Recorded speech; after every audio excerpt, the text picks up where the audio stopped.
Este programa es posible gracias al equipo conformado por Isabela Iturriza, Inmaculada Sebastiano, Carlos Javier Virgües, Juan Juárez, Fernando Camacho y Giancarlos Caraballo. También puedes seguir la transmisión en vivo en mundour.com. Debes buscar la pestaña de Radio en Vivo, bajar y darle clic en Unión Radio 90.3. Recuerda que nos puedes seguir en @mundourweb y @radioescuelaur. Hoy es un día extraordinario para este programa en esta segunda temporada de Los del Podio, porque tenemos en el estudio nada menos que a Virginia Betancourt Valverde, esa venezolana extraordinaria con una obra excepcional en el Banco del Libro y en el Instituto Autónomo Biblioteca Nacional. Y vamos a recorrer la vida entera de Virginia Betancourt, que nace en San José de Costa Rica, mientras su padre y su madre estaban en el exilio en 1935. Virginia, te saludamos. Gracias. Yo también estoy contenta de estar contigo. Muchas gracias. Virginia, hija de Rómulo Betancourt Bello y de Carmen Valverde, una costarricense. Su educación primaria y media tuvo lugar en Caracas, en Washington, en La Habana y en San José de Costa Rica. ¿Cómo era esa casa, Virginia, a la que tú llegas, con tu papá dedicado a la vida política, tu mamá asistiéndolo también? ¿Cómo era ese mundo? Bueno, yo llegué a Venezuela de meses y mi papá tenía urgencia por reencontrarse con los muchachos del 28, que unos habían estado con él en Barranquilla, pocos en Costa Rica. Él volvió a Costa Rica en el exilio de Gómez, y atraído por la organización de un pequeño partido comunista muy iluso, en una ciudad muy pequeña, integrado por estudiantes de Derecho. Sí. Él también estaba en segundo año de Derecho, y por la fascinación por mi madre, que está evidenciada en unas cartas de amor insólitas, por su vehemencia y por su continuidad. Después él había estado antes en Barranquilla, donde firmó el plan de Barranquilla. Unos dicen que lo escribió también. Y ella también creía que ese era el final de una relación de amor muy frenética. Y resulta que no, regresó a Costa Rica y después del plan de Barranquilla, y ahí empezó a leer a Marx. No estaba muy seguro de que esa versión en español era confiable. Le escribió a su amigo oriental Carlos Dascoli, que estaba sacando su doctorado en economía en París, un mulato elegante, y le dijo que cuando regresara a Venezuela le trajera la versión en francés. Asunto que hizo efectivamente. Costa Rica es un país chiquitico que tenía en ese entonces solo un puerto al mar Caribe, porque exportaba café y plátanos. Y era otro mundo al que los que vivían en San José decían que había que tener cuidado, que ahí estaban los negros que hablaban inglés y no querían, y se sentían súbditos de la reina. Efectivamente había una colonia de afroamericanos. Entonces, lo que hizo Dascoli es que en su itinerario tomó un barco de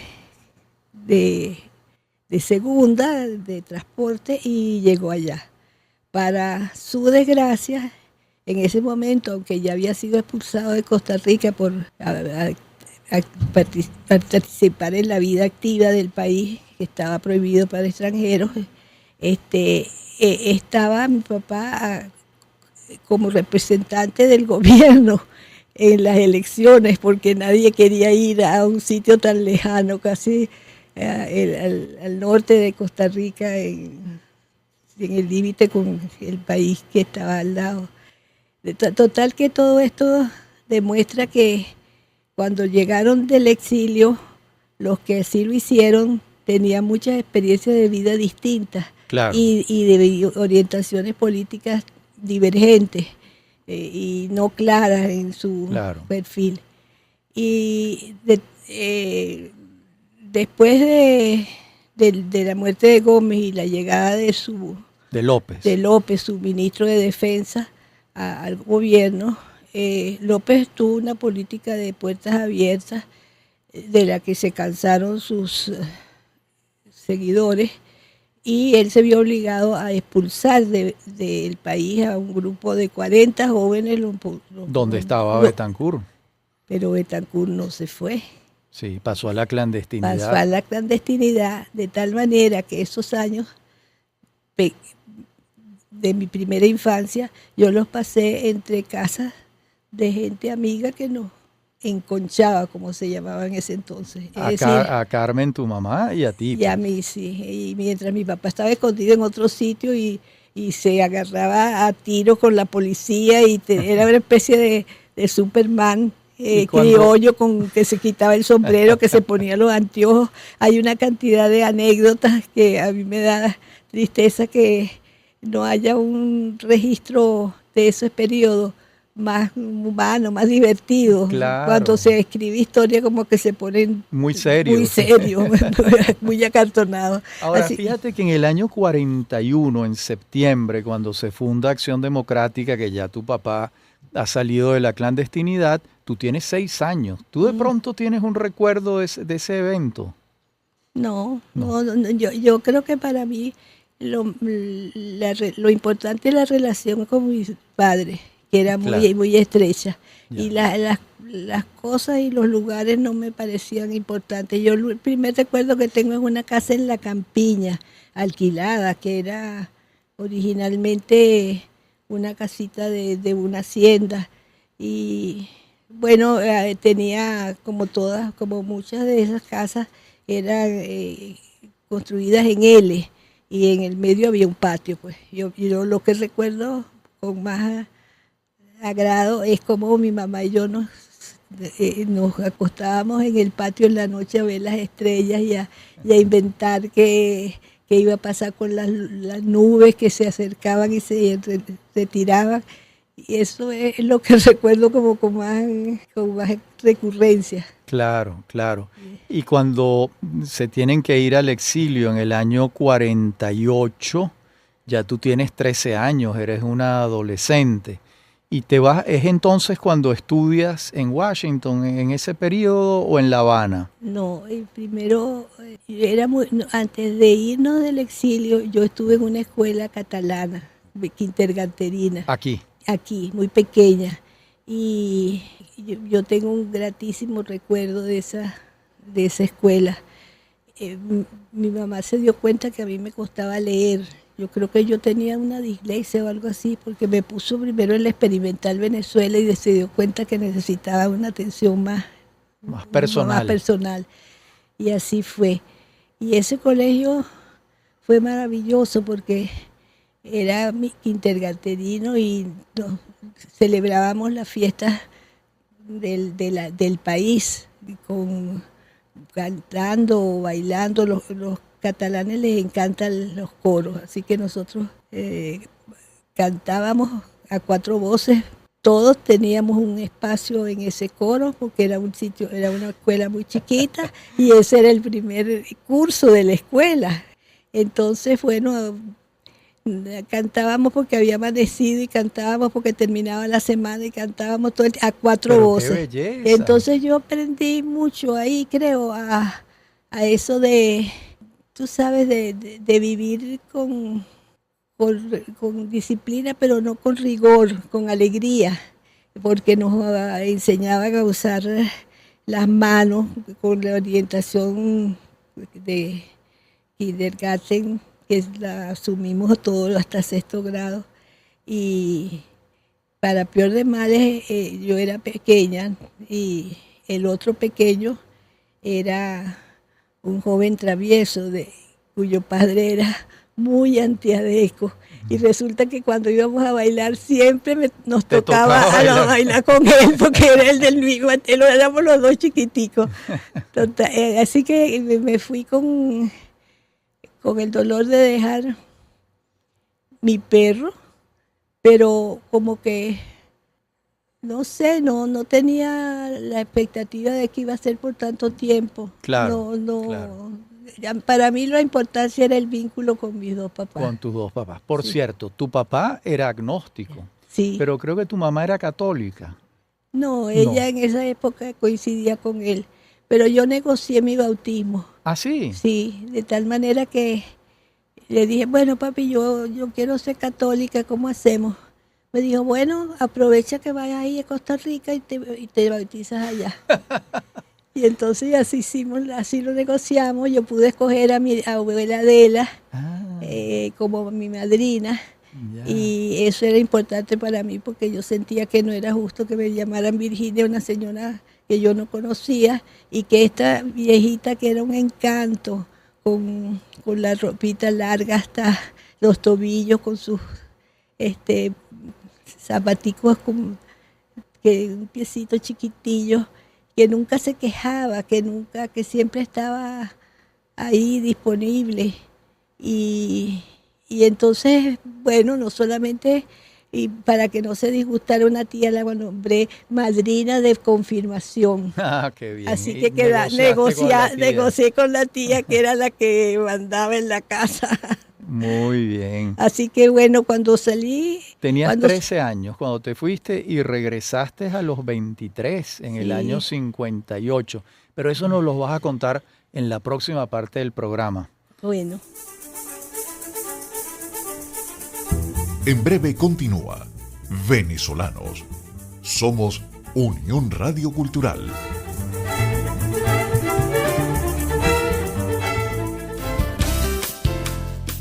Estás escuchando Unión Radio Cultural. Este y otros programas de Venezolanos los puedes oír en formato podcast a través de Anchor.fm. Para alguna sugerencia sobre este espacio, pueden escribirnos al correo rafaelarraiz@hotmail.com y en Twitter @rafaelarraiz.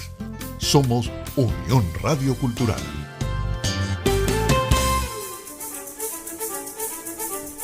Estamos de regreso con Venezolanos. Somos Unión Radio Cultural.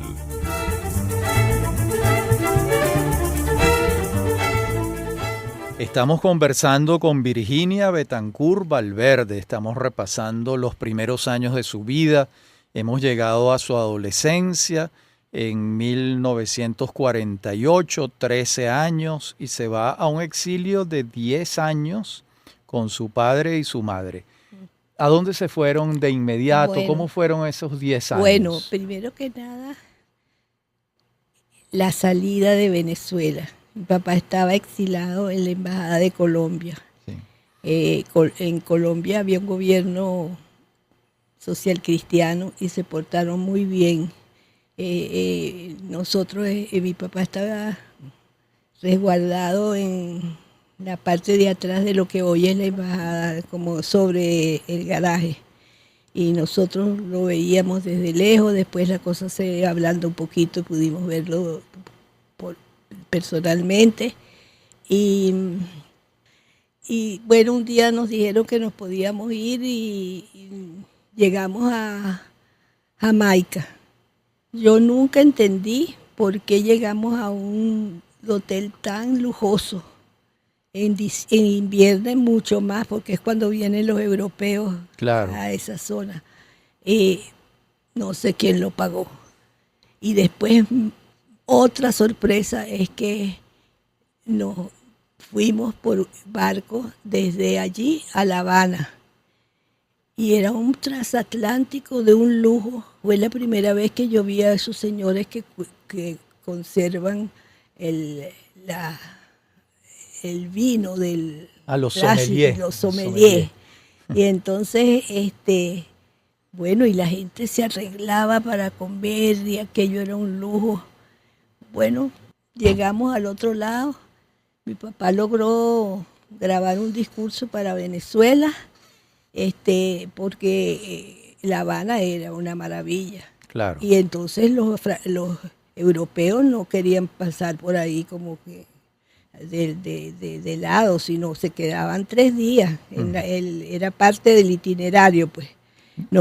Nos quedamos allí y bueno, fue muy efusivo el encuentro, muy, muy cálido, siempre fueron los cubanos con nosotros.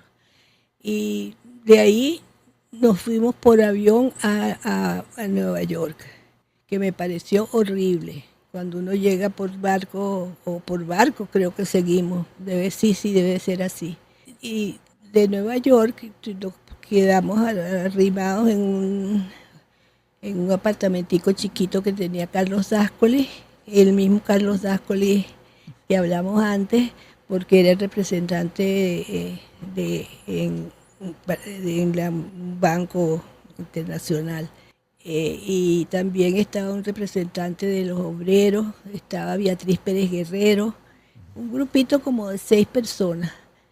No podíamos estar mucho tiempo en Nueva York y ya nos había Carlos Dáscoli, que estaba en el Monetary Fund y que había entrado ahí por sus méritos y no lo pudo quitar el gobierno. Había alquilado una casa en Chevy Chase, en Washington, porque esperaba a su mamá. Entonces todo quedó en familia. Entonces llegamos a La Habana, a Washington, y realmente yo entré al liceo, pero a un liceo junior, que era para los primeros 3 años. Ahí hice amistad con una mexicana hasta el sol de hoy. Y ¿aprendiste inglés, además? Sí, medio aprendí.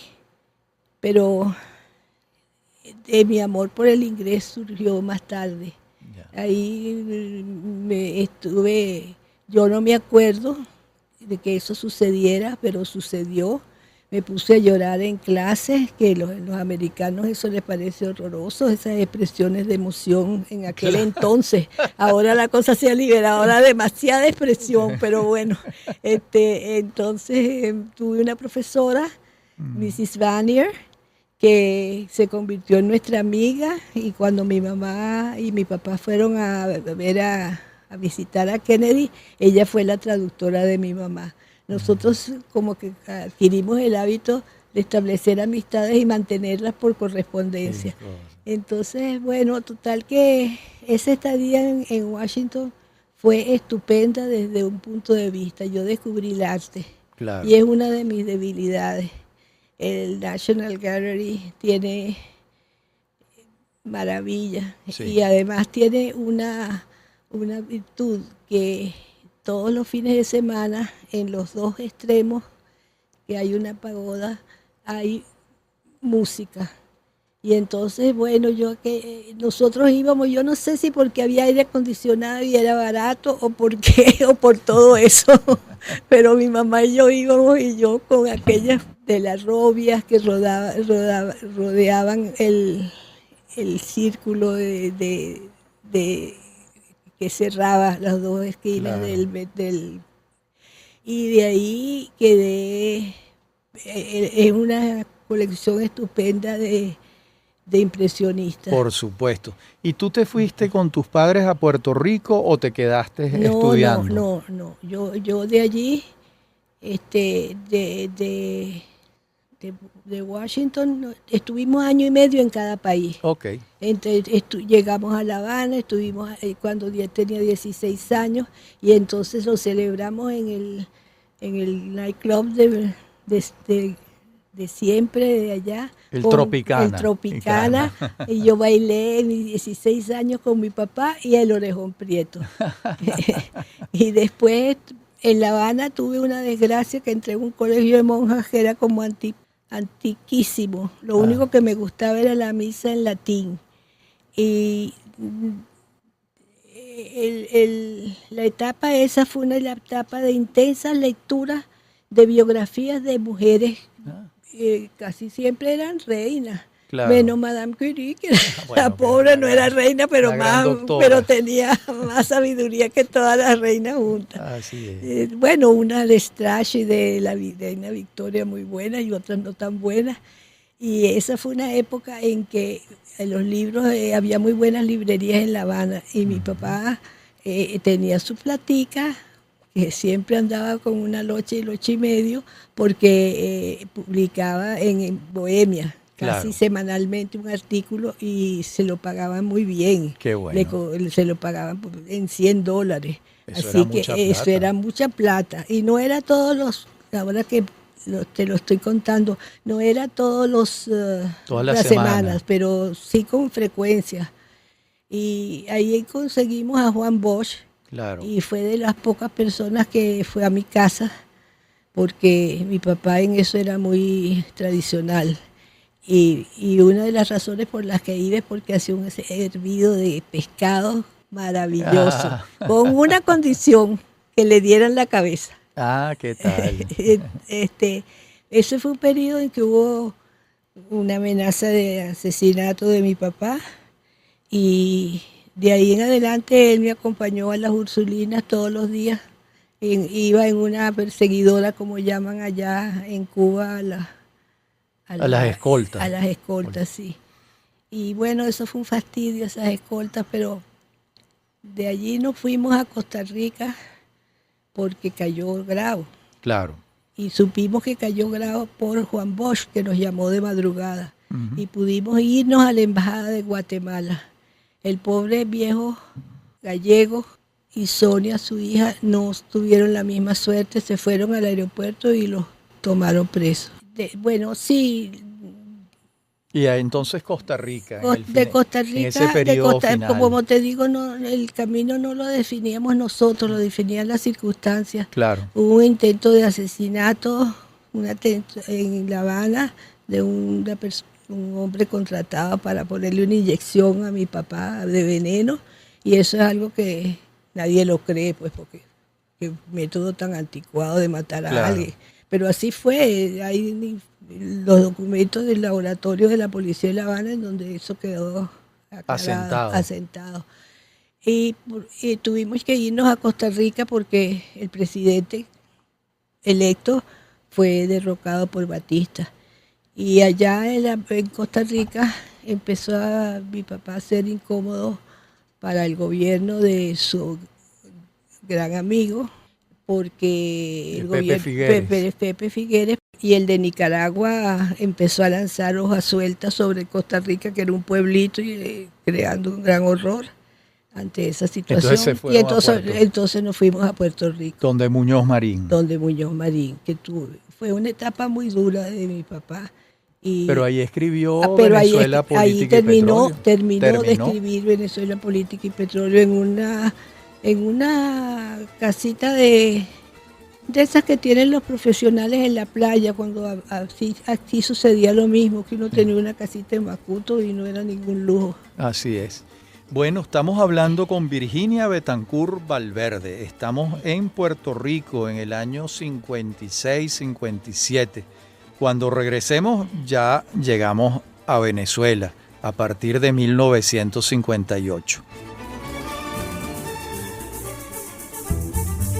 Estamos conversando con Virginia Betancourt Valverde. Virginia, nos quedamos en Puerto Rico y ya tú estabas en edad universitaria, ¿no? Sí, en Puerto Rico, entré a una universidad de Puerto Rico y yo no me imaginé que iba a ser tan buena, pero sí lo fue, porque estaba inspirada en la Universidad de Chicago, era como un brazo de la Universidad de Chicago. Y el énfasis estaba en las humanidades. No importa qué es lo que tú ibas a estudiar, tenías que tomar 2 años de humanidades. Y tampoco era una universidad en donde se enfatizaba el contenido, el énfasis en contenido, entre más abundante mejor. No. Nosotros en humanidades, en primer año, estudiamos la Divina Comedia, punto. Más nada. En era distinto en ciencias porque ahí lo que hicimos fue leer el manifiesto comunista, la defensa de cómo circulaba la sangre, cómo hacía para no revolverse. Es decir, muy interesante el pensamiento que está detrás de los procesos científicos. Qué interesante. Y entonces esa fue una experiencia maravillosa porque no leíamos sino originales. Y ahí yo me las arreglé para no tomar el español que tomaban los puertorriqueños y tomé uno de primer año del área de literatura. Y había bueno, además estaba Lilita Vientos Gastón, una intelectual muy amplia en su visión del mundo, que dirigía un periódico, una revista literaria que tuvo mucho prestigio en América Latina. Defendía el español como idioma junto con la esposa de Muñoz Marín. Claro. Estuvo en manos de las mujeres de Puerto Rico en la defensa del idioma español como el idioma del país. Eso fue un periodo muy interesante. Y esos personajes, yo creo que hubo personajes que me marcaron en el exilio, más que pensamiento. Ella era abogada y ella defendió el derecho a estudiar en español en Puerto Rico. En Puerto Rico, en legislación norteamericana. Muy bien, y lo logró, ¿no? Y lo logró. Lilita era un personaje inolvidable. Y, oh sorpresa, el hobby de ella era ir a las ópera en Nueva York cuando había temporadas de ópera con los atuendos más sofisticados. Caramba. Y era como un pedacito de mujer chiquitica, pero qué fuerza. Yo creo que eso fue maravilloso. La presencia en la Universidad de Puerto Rico me puso en contacto con un profesor que después supe tenía un bestseller. Un pequeño pueblo en una gran ciudad o algo así, y entonces y una antropóloga también de la Universidad de Chicago, y eso me abrió las puertas a entrar a la Universidad de Chicago. Me becó la Universidad de Puerto Rico y me becó la Universidad de Chicago. Y ahí egresaste en Chicago. Sí, pero egresé y no egresé. Terminó todos los cursos exigidos y me quedó pendiente la tesis, pero en las tesis en maestría son papers, son trabajos. Lo que ellos le dan importancia es el paper del PhD, del doctorado. Bueno, la verdad es que vine a Venezuela, me maravillé por Venezuela y nunca me ocupé de terminar esa tesis. Y el año 61 fundas el Banco del Libro. Bueno, yo no lo fundé. ¿No? No. Coordinaste un grupo que lo hizo. Exacto. Mi mamá me dijo que ella estaba esperando que yo regresara, porque éramos muy amigas, porque un grupo de mujeres que habían trabajado casi todas a Acción Democratista en la clandestinidad y que habían aprendido a compartir, le habían propuesto que ella como primera dama patrocinara una recolección de libros, porque los muchachos, muchos de ellos eran educadoras. Pérez Jiménez realmente expulsó a muchos educadores, y entonces ellas querían compartir esa experiencia que ellas habían aprendido en la clandestinidad. Y mi mamá no era muy dada a trabajar en equipo. Mi mamá vivía para mi papá. Y entonces, bueno, yo les dije, vamos a probar qué pasa, pero el argumento era muy importante, porque ellos, su preocupación era que la política de promoción de la educación básica no se estaba cumpliendo porque fallaban los libros. Eso era lo que ellas creían. Bueno, yo les dije, bueno, vamos a complacerlas, pues. pero yo nunca pensé que eso iba a ser... Bueno, y hoy en día es una institución en pie que hace un trabajo maravilloso, de la que te debes sentir muy orgullosa de haber contribuido a su fundación. No, pero no solo por eso, sino que cuando empezamos a hacerle, primero que nada había una efusión en Venezuela por cambiar, por mejorar, cuando cayó Pérez Jiménez y se hicieron la gente hizo sus caravanas para recoger libros y la cantidad que produjeron traían era enorme, empezaron a competir las de una urbanización con las de otra. El Mindur nos dio un galpón por allá al sur de la Plaza Venezuela y lo que me horrorizó fue el contenido de esos libros. Y entonces dije, no, esto no puede ser, hay que hacer algo, hay que ver cómo se evalúan estos libros. Muchos eran extranjeros. Hicimos un primer seminario de libros de texto que presidió Prieto en el Sheraton, que se acababa de inaugurar, con autores, editores y educadores. Ahí empezó mi percepción de cómo trabajar, y es trabajar a unísono con otros. Qué bien. Y eso lo pudiste desarrollar a plenitud cuando Carlos Andrés Pérez, en su primer gobierno, te designa directora de la Biblioteca Nacional. No necesariamente en ese momento, porque comprometimos eso en el aspecto de la calidad del libro de texto. Trabajamos en Turmero había una especie de unidad experimental del ministerio y establecimos guías para elaborar el libro de texto, en donde se le asignaba prioridad a los libros de primaria a Venezuela. Claro. Y entonces hicimos una reunión internacional, regional, patrocinada por la Unión Panamericana. Hizo un encuentro para trabajar sobre la evaluación de los libros de texto y los criterios para la evaluación y los procedimientos y las guías. Y el Ministerio de Educación estableció, entonces las adoptó y empezaron a salir los libros hechos en Venezuela.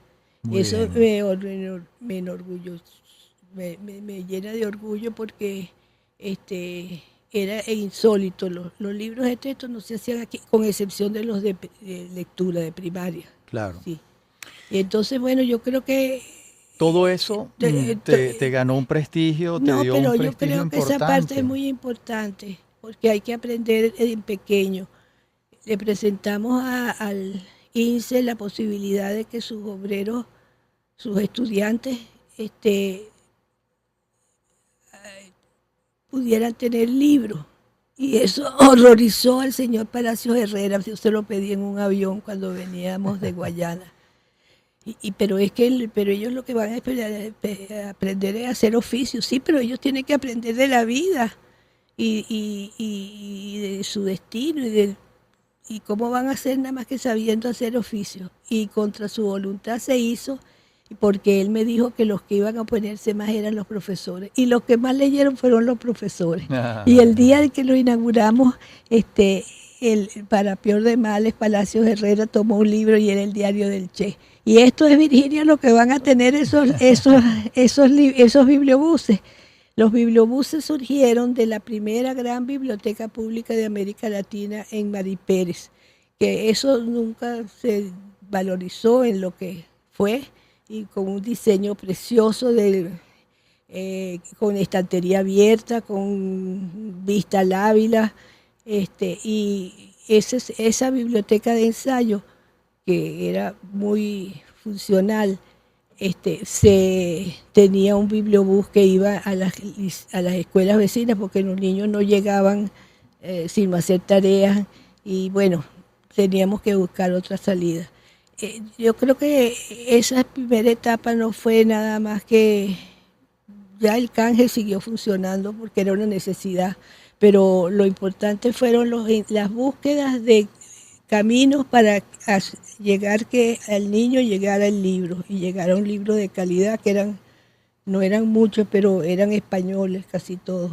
Bueno, vamos a una pausa. Estamos conversando con Virginia Betancur Valverde y en la próxima parte, en la última parte del programa, vamos a ver toda la etapa en que Virginia es presidenta, directora de la Biblioteca Nacional de Venezuela entre 1974 y ya en el segundo gobierno de Caldera, 1998 me parece, 1999 incluso. Ya regresamos. En breve continúa Venezolanos. Somos Unión Radio Cultural.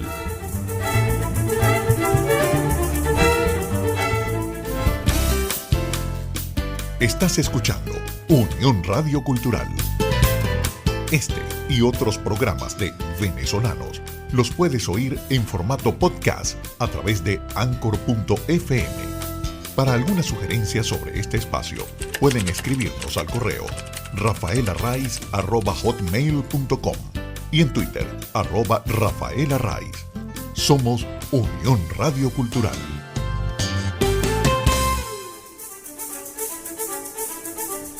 Estamos de regreso con Venezolanos. Somos Unión Radio Cultural.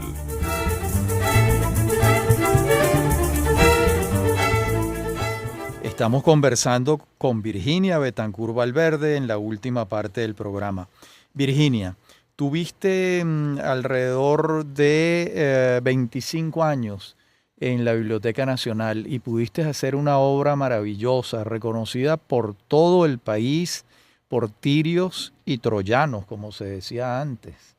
Encontraste una institución con muy pocas bibliotecas y yo creo recordar la cifra de 550 bibliotecas en el país en el momento de mayor esplendor. ¿Me equivoco? Sí, más o menos. Más o menos, ¿no? ¿Cómo fue esa trayectoria? Yo creo que esa trayectoria fue muy aleccionadora, porque pudo tener continuidad a pesar de este país que cada 5 años quiere cambiarlo todo, porque se trabajó con una intención de sumar instituciones y de sumar y de no solamente sumarlas para lograr más presupuestos, sino para tener más logros, por haber adoptado tecnologías muy novedosas. Es entonces una de las primeras procesos técnicos bibliotecarios que se hicieron, tuvieron lugar en la Universidad de Northwestern y eran compatibles con la biblioteca, con el sistema automatizado de procesamiento de libros de la Biblioteca del Congreso de Estados Unidos. La adopción de ese sistema, y ahora veremos por qué, permitió que desde un primer momento el área de ciencias y las áreas de ciencias y humanidades y ciencias sociales se integraran, porque había avidez por adelantarnos en ese mundo tecnológico, dado que estábamos obviamente rezagados. Quizás estaba más al tanto de eso la gente del IBIC, la gente de las escuelas de ciencias, pero también los otros. Y el motivo que le dio ese carácter de un programa de actualización, de modernización del país, fue el hecho de que el gobierno primero de Carlos Andrés Pérez adoptó un proyecto de la UNESCO que se denominó NATIS, National Information Services, que una propuesta de UNESCO, una recomendación de UNESCO, y el primer país que lo adoptó fue Venezuela. ¿Y cómo fue que lo adoptó el primer país, Venezuela? Porque nosotros se lo hicimos saber, el doctor Raúl Nas, que es invalorable en esta etapa, y que estaba muy vinculado a los asuntos internacionales, se enteró de eso. Una bibliotecóloga de Lara, que había ido a la UNESCO, se enteró también y nos lo vinieron a avisar. Y eso generó un proceso de cambio en el que muchos se sintieron partícipes. Tan es así que un representante del Congreso, un representante de la universidad, del Ministerio de Educación, etcétera, y se pusieron de acuerdo en concordancia con un decreto para participar en el análisis de dónde estaba la información escrita en Venezuela y la audiovisual. Y ahí tuvimos un asesoramiento de UNESCO muy importante. Qué bueno. Entonces, lo que inicialmente fue resolver un problema hasta espacial de la Biblioteca Nacional se convirtió en un instrumento de cambio en todas las áreas bibliotecarias del país. Qué maravilla. Nos quedan pocos minutos. Vamos a hablar de tu vida personal. Tienes 4 hijos, Sergio, Álvaro, Ignacio y Alejandra. Y desde hace muchos años estás casada con Iván Castro Delgado, que está aquí en el estudio y que ha sido tu compañero de trabajo también, porque te ayudó mucho en la Biblioteca Nacional y desde hace 23 años ustedes dos llevan la Fundación Rómulo Betancourt, que tiene un programa, un diplomado en Historia de Venezuela muy exitoso. Bueno, háblanos de tus hijos, háblanos de Iván. Bueno, mira, mis hijos me generaron una gran alegría cuando eran chiquitos y un gran dolor de cabeza cuando se convirtieron en adolescentes. De tal manera que yo llegué en un momento a pensar que ya mi labor estaba hecha, porque en cuanto a servirle de guía, ellos, cada uno ha encontrado su camino en etapas distintas y yo creo que, bueno, estoy satisfecha de cómo lo han alcanzado, porque no ha habido trampa, no ha habido ninguna situación de irregularidades en cuanto al uso irregular de su apellido. Claro. Y entonces eso en un país como este es una gran satisfacción. Una gran satisfacción. Sí. ¿Cuántos nietos tienes? Bueno, tengo como, no tantos, como 4 nietos, no tengo tantos nietos, pero tengo la alegría de que uno de ellos le gusta la política en el buen sentido de la palabra, le gusta, es exitoso en negocios en Miami, es bilingüe, por supuesto, forma parte. ¿Es hijo de cuál de tus hijos? Él es hijo de Álvaro, del segundo, que es antropólogo. Álvaro. Claro, lo está conozco, muy bien Álvaro. Casado con una historiadora y producen unos almanaques cada año alucinantes. Maravilloso. Sí. Y él le gusta la política, trabajó y eso me encanta porque hace falta gente que se dé cuenta de su importancia. Claro. Y Iván. Bueno, yo no sé Delgado. qué hubiera pasado si no hubiera tenido Iván en esta última etapa, porque coincidimos en los intereses. Nos gusta la lectura, nos gusta la música clásica, nos gustan las plantas venezolanas, nos gusta Venezuela. Qué maravilla. Y entonces tuvimos la oportunidad de recorrerla cuando convencíamos a cada gobernador a hacer una biblioteca pública central en su estado. Y así comenzamos, y lo más importante fue que además del empuje de Carlos Andrés, el apoyo de Luis Herrera fue incondicional. Qué bonito oír eso. Al principio de su gestión yo decía, ¿por qué el doctor Herrera me invita a que vaya al interior con él? Por cierto, tiene razón la gente, se comía unos desayunos de Padre y Señor mío que el avión ya lo tenían preparado. Bueno, no, ahora sí sé cuál era el motivo. Y era pues que apoyarme y apoyar el proyecto, y los primeros gobernadores de él fueron extraordinarios, especialmente, y me vas a perdonar porque es posible que no sea su nombre completo, el gobernador de Amazonas, que fue después ministro, Bueno, resulta que no había dónde hacer la Biblioteca Pública Central del Estado, que fue el primer objetivo, hacer en cada capital de estado una biblioteca y hacer una bibliografía de ese estado y tener una mejor colección que había en el estado sobre el mismo. Y entonces le dije al gobernador, yo sé que usted quiere hacer una biblioteca, pero aquí en Amazonas no encontramos un local, tendríamos que construirla. El local bueno que hay aquí es la gobernación y en el primer piso en la gobernación se podría hacer. Bueno, yo me voy por el segundo piso. Oye, y así se hizo la biblioteca. Y fue un motivo de impresión porque tenía aire acondicionado y tenía alfombras no por lujo, sino para que no sonara el piso. Había que hacer un piso muy caro, claro. se hacía cambio de ruido. Y eso como que llegó en un momento en que había mucha presión de los estados de tener más autonomía. Claro. Había aprobado Carlos Andrés y el Congreso la ley de descentralización. Y en ese momento firmamos, veía un señor en una reunión final así de ingreso de nuevo grupo y de despedida del viejo en el que se suponía que estaba yo, y vi un señor bajito que era como el que organizaba las cosas y le dije, mire, yo oí que iba a haber una reunión con los próximos ministros de gobernadores de estado, y me dijo, sí, bueno, yo quisiera contarles a ellos qué van a pasar con sus bibliotecas. Bueno, hable.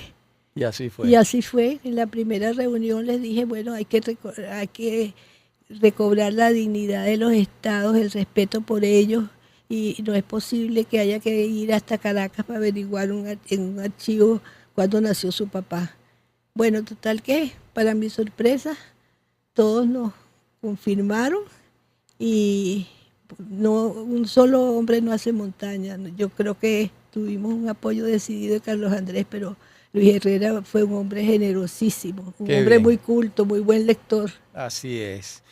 Bueno, Virginia, nos quedan apenas un minuto.